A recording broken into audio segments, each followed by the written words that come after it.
Perkenalkan, nama saya Meyuli dengan NIM C0C021030. Di sini saya akan mempresentasikan dengan judul Hukum Perjanjian MOU dan e-kontrak. Pertama, pengertian kontrak atau perjanjian. Pengertian perjanjian atau kontrak diatur dalam pasal 1313 KUA Perdata, berbunyi, perjanjian adalah suatu perbuatan dengan mana satu pihak atau lebih mengikat dirinya terhadap satu orang atau lebih. Menurut teori baru yang dikemukakan oleh Van Dune, yang diartikan dengan perjanjian adalah suatu hubungan hukum antara dua pihak atau lebih berdasarkan kata sepakat untuk menimbulkan akibat hukum. Prinsip-prinsip dasar kontrak dan karakteristik kontrak. Pertama, prinsip kesepakatan. Dalam suatu kontrak baku disangsikan adanya kesepakatan kehendak yang benar-benar seperti diinginkan oleh para pihak, tetapi kedua belah pihak akhirnya juga menandatangani kedua kontrak tersebut. Kedua, prinsip asumsi risiko. Dalam suatu kontrak, setiap pihak tidak dilarang untuk melakukan asumsi risiko. Artinya, bahwa jika ada risiko tertentu yang mungkin terbit dari suatu kontrak, tetapi salah satu pihak bersedia menanggung risiko tersebut sebagai hasil dari tawar-menawarnya, maka jika memang risiko tersebut benar-benar terjadi, pihak yang mengasumsi risiko tersebut yang harus menanggung risikonya. 3. Prinsip kewajiban membaca. Sebenarnya dalam ilmu hukum kontrak diajarkan bahwa ada kewajiban membaca atau duty to read bagi setiap pihak yang akan menandatangani kontrak. 4. Prinsip kontrak mengikuti kebiasaan. Memang sudah menjadi kebiasaan sehari-hari bahwa banyak kontrak dibuat secara baku, karena kontrak baku tersebut menjadi terikat, antara lain juga karena keterikatan suatu kontrak tidak hanya terhadap kata-kata yang ada dalam kontrak tersebut. Lalu, karakteristik kontrak. Ciri khas atau karakteristik yang paling penting dari suatu kontrak adalah adanya kesepakatan bersama atau mutual consent. Para pihak kesepakatan bersama ini bukan hanya merupakan karakteristik dalam pembuatan kontrak, tetapi hal itu penting sebagai suatu niat yang diungkapkan kepada pihak lain. Di samping itu, sangat mungkin untuk suatu kontrak yang sah dibuat tanpa kesepakatan bersama.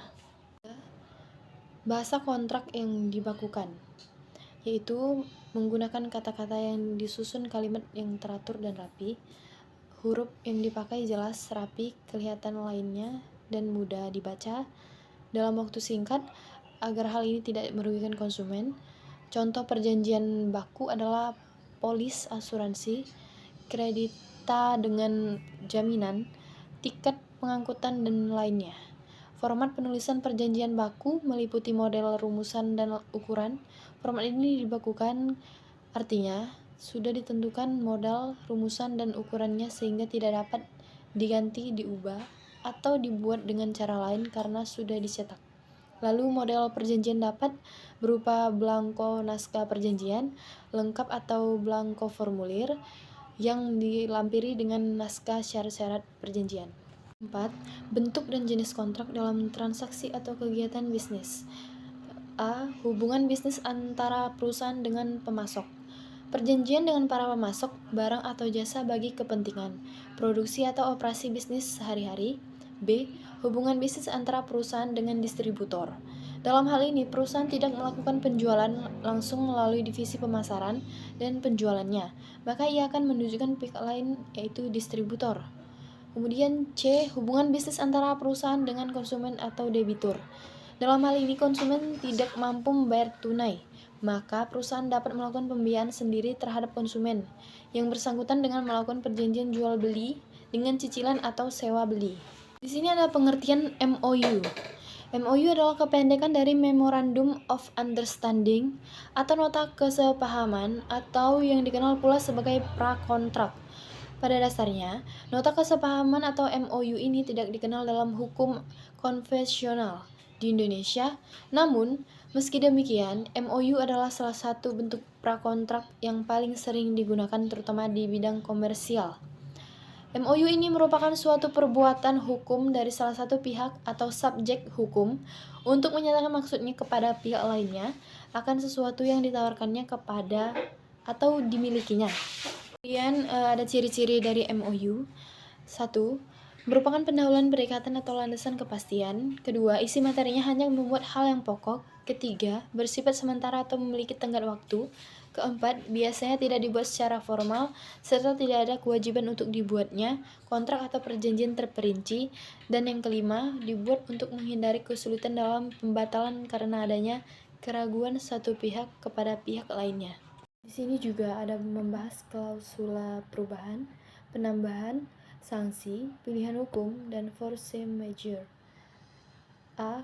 Klausula perubahan, yaitu pasal dalam kontrak yang menetapkan diperkenankan atau tidaknya para pihak untuk mengalihkan sebagian atau seluruh prestasinya kepada pihak ketiga serta syarat-syarat tata cara pelaksanaannya. Pengalihan itu seandainya diperkenankan. B. Klausula penambahan memuat kesepakatan para pihak untuk menganggap bahwa apa yang tertulis dalam kontrak merupakan suatu kesatuan yang terintegrasi dan menyatakan apa yang disepakati oleh pihak. C. Klausula sanksi, yaitu pasal yang memuat kesepakatan para pihak tentang bagaimana dan kemana korespondensi, komunikasi, serta peringatan-peringatan di antara para pihak harus disampaikan, serta apa akibat-akibat hukumnya. D. Klausula hukum pilihan hukum, atau dalam kontrak-kontrak internasional yang memuat kesepakatan para pihak tentang hukum negara atau sumber hukum apa yang akan digunakan untuk mengatur dan menentukan pembentukan, keabsahan, penafsiran, dan pelaksanaan kontrak mereka. Dan yang E. Klausula force majeure, yaitu pasal dalam kontrak yang memungkinkan salah satu pihak untuk tidak melaksanakan prestasinya. Sekian presentasi saya, terima kasih.